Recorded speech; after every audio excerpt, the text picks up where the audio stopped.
So what does bad data cost us? We talked about some of the effects, but what are the actual costs? So these are statistics. They're all over the internet. The respected researchers have said, and they like to predict the gloom and doom, $3 trillion.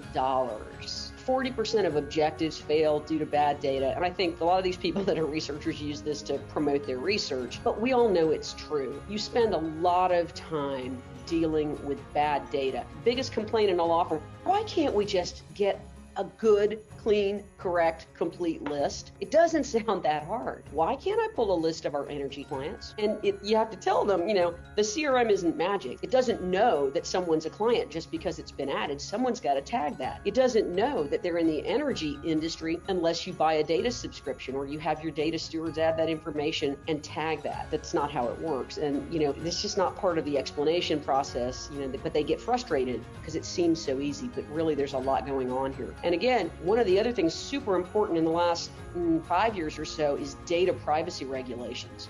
If you don't comply with GDPR, there are significant penalties. Now, I get that law was primarily aimed at large software companies and other people, who are dealing with spamming organizations and individuals. But the law firms have taken this really seriously, and it's a really big deal. So now we've got to be able to keep up with not just who do we know, but who's where. A company may be somewhere, and the employees may be all over the place. And so how do we make sure that we're not running afoul of global privacy regulations? Even in the US, there are a couple now and more to come. So that's a new implication of bad data.